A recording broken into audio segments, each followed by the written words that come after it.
What's happening, YouTube? My crazy life. So yesterday, I was out in the field. I'm gonna do another little video of the yard. It looks breathtaking out there today. The sun's shining, everything's green, did a little mowing, and it's just, anyway, I'll get to that later. But to get on point with this video, yesterday, I was out in the yard and I was smashing some weeds with the monster truck, and the neighbor, the old man, the matriarch of the family that's got me surrounded, was out there mowing. And I was like, oh, here we go. Me and this man are going to have our conversation finally. So I wave, comes over, and I go, how you doing? He doesn't say nothing. I'm like, oh, okay, it's going to be one of those. So I said it again as he got closer, because his lawnmower, he left it running. I think maybe he just didn't hear me. So I said again, I go, how you doing? Oh, I'm great. How are you? Cool. So he gets up to the wire fence I got, because I'll show you later where I was smashing weeds is right alongside the wire fence. He comes up to my wire fence, and I said, hey, let me ask you a question. Why did you buy a house in my front yard? And his eyes got kind of big. He goes, I didn't buy that house. I said, look, your daughter bought it. I go, you guys got me surrounded. You're right there. Your daughter's in my front yard. Your son-in-law's down the road. I go, you guys got a large family, and you guys got me surrounded, and you got me very uncomfortable. I said, as a matter of fact, I'm thinking about maybe selling this place. And he said, hey, look, we're nice folk. And he starts to try to put me at ease with the situation. And I said, look, man, it makes no sense to me why your daughter has a trailer on your property and then wants the one in my front yard when we're right next door to each other. And he said, she doesn't have a trailer on my property. He said, she's got a travel trailer, something you pull behind your truck. She doesn't have a mobile home like what's in your yard. And I said, oh, okay. Okay, that makes sense, right? She doesn't want to sleep in some little fucking trailer. She comes to visit the folks. She wants a spot, right? Sorry, I thought I saw something outside. Situational awareness. So he starts to put my mind at ease a little bit with the dynamics of what's going on. Then he starts talking about this neighbor, that neighbor. This person's from California. This person's from Milwaukee, and this and that. And so he's giving me the rundown on the neighborhood. He's telling me how everybody in this area is super cool, friendly, nice folk.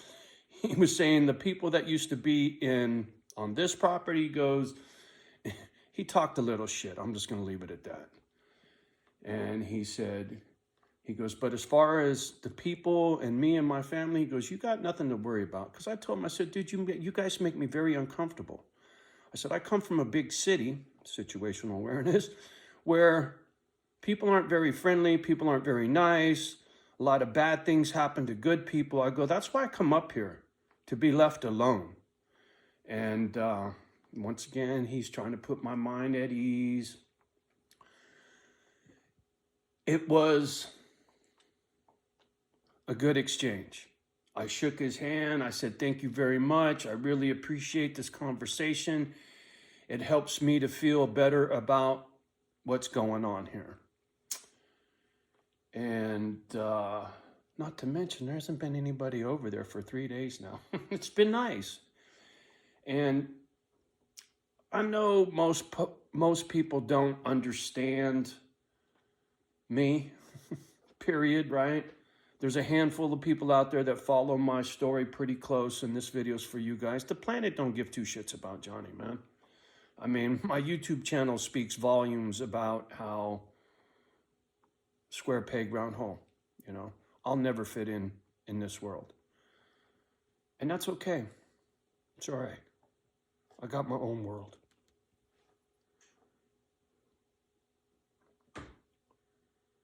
If it wasn't for lonely, I'd be quite happy. Go figure, right? That's where my doggies come in, right? They give me companionship. It's not conversation. That's why I'm on this fucking gadget talking to you motherfuckers all the time. But what are you gonna do? Never promised you a rose garden, Johnny. So having that conversation with the old man really helped a lot, put me at rest. My man James, thank you, brother. Him and I chopped it up yesterday. This is James from the Bay, not Jimmy down the street. James and I were rapping. He's one of my homies from the tattoo shop from the Bay, and you know, I was telling him about the conversation I had with the old man and about, you know, because he follows my story. He knows what's going on. And he was telling me, Johnny, who knows, man, maybe they'll be good friends one day. You know, trying to, you know, give me the pep talk. And I was like, you know, I'm going to try real hard to get over my distrust of this family, right? And they're nothing special. I don't trust anybody until I get to know you. And then that takes time, right? Trust is earned. It's not given. I don't give my trust away. Not anymore. I used to. Especially when it came to women. Boy, that was, I ain't even go down that fucking road. But in general, I can't trust people after everything I've been through, right? So it makes it very difficult for me to have friends and keep friends. That and my anger, right? My fucking broken tends to scare a lot of people away. Another reason why this channel don't do well. Most people watching my videos don't like me calling you guys motherfuckers. Listen, homie, you're watching a video. I don't know who's watching. I'm not calling you a motherfucker personally, right?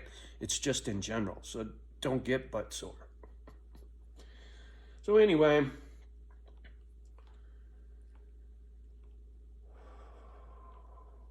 I'm hoping that in time, these folks and I will learn to trust each other, and my little social experiment for Misfit Island can happen right here on this property because it is so breathtaking. When I was talking to the old man yesterday, I was telling him how I heard that this property was supposed to go to one of the family members, and he says, yeah, it was supposed to go to a brother, but the sisters said no fucking way because they were greedy. And I said, well, I wish the brother would have got it. This property, he deserves this property. He should be the one living here. I should have been on another piece of property up here somewhere. I go, I didn't have to have this property. And I just told him, I said, there was just so much infrastructure here and so many buildings and stuff for what it is I'm trying to do for this charity I'm trying to put together that I couldn't resist it, you know? I go, but after hearing about all the drama that goes behind this property, now I understand why it was for sale for so long, and too late now, right? I'm here, and what are you gonna do? I'm just gonna take it one day at a time. My problem is losing my shit, right? My temper getting the best of me. And if I feel disrespected or my space invaded or violated, I tend to fly off the fucking handle pretty quick. And if it's unintentional, I can be premature in giving somebody a hard time. And I got to be careful when it comes to these folks because we're neighbors. And until I leave or until I die, we're neighbors, so I need to be neighborly. I can't bitch about the way other people behave and act like an asshole. So I'm going to be kind, courteous, and respectful to my neighbors, and hope and pray that I don't feel like I need to sell this place anymore. Right now, I'm on the fence. I don't know. Really, I don't know. But when I take you outside in the yard in this sunshine, you'll see why I don't want to sell this place. I mean, I know a lot of you have seen it, but I don't know, all morning, I just keep looking out this window and tripping balls that I'm even here. It's poor white trash in the ghetto. You don't ever think you're going to get out. Trust me. Anyway. For the handful of people that follow close, I just felt you should know, right? The dream's alive. Hopefully it can happen right here. And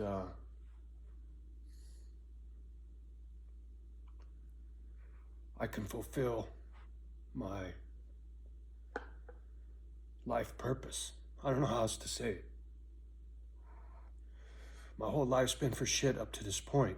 I'm trying to change that. I'm trying to make a difference while I'm here. It's important to me. And don't ask me why, it just is. So anyway, y'all have a beautiful day. Much love and respect to each and every one of you from me and the girlies. Do me a favor, love the ones that love you back, and do your best with the rest. We'll talk soon.